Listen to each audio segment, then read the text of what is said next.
LSAC has cut off access to dozens of LSAT prep tests in LawHub. Going forward, they are only letting you access prep tests in the new format 101 to 158 without logic games. This means if you were using prep tests in the old format numbered 1 to 94, you're out of luck.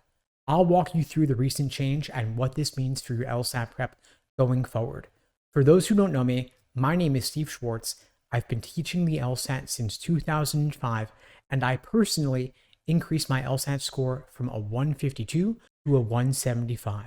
Of course, back when I took the LSAT, logic games were on the test. It was the old numbering format. There were roughly 45 exams at the time in the numbering system, and there were more than double that number until just a couple weeks ago when LSAC nuked LawHub. What exactly have they done? Well, for the past few years, because the LSAT has been online since the beginning of the pandemic, the best place to do your LSAT practice tests was inside LSAC's LawHub platform, where you were getting dozens of LSAT prep tests in the official LSAT format.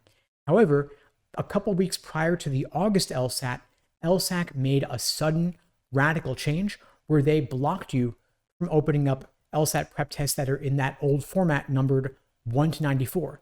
If you already started a test prior to the change, they're still letting you go in and finish off that test, and you can look at your results from any practice tests you've already taken, but you can't reopen completed tests to look at the results or review the questions, because this is now the legacy format, the old format with the logic games, and they are trying to force everyone to adopt the new numbering system.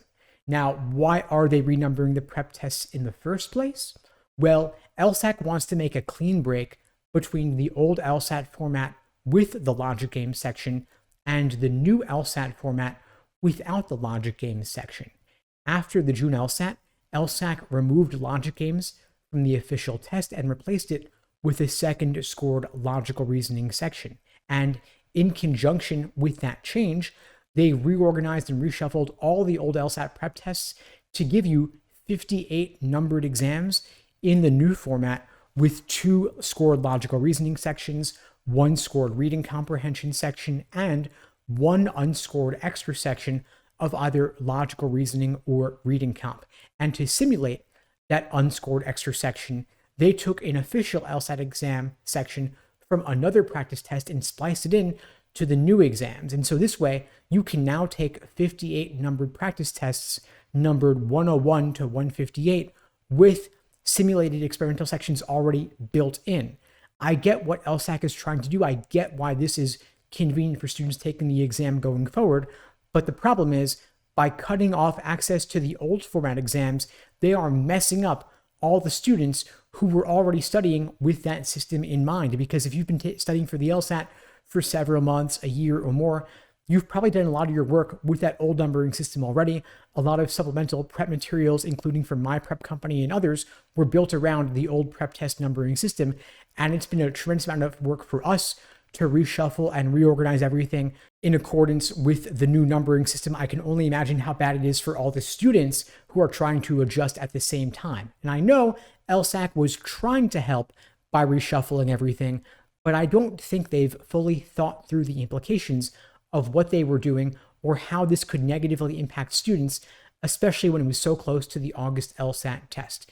Just terrible timing, and without any advance notice to boot, this was not the right time to make a major change, and I don't see any reason why they should have cut off access to something vital like your LSAT practice tests, all the work that you've invested in your practice tests if you were doing them with the old format. So why am I making this video now? Well, first off, I want to help students better understand what LSAC did and why, so that if you logged into LawHub and suddenly found you couldn't access your practice test like you were expecting to, that you'll now have a bit more context for the change in what LSAC's thought process may have been going into this.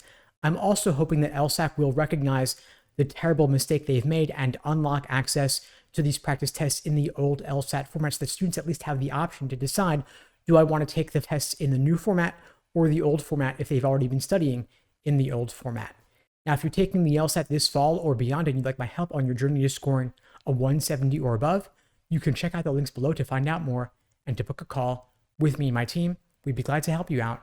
And in the meantime, I wish you all the best and take care.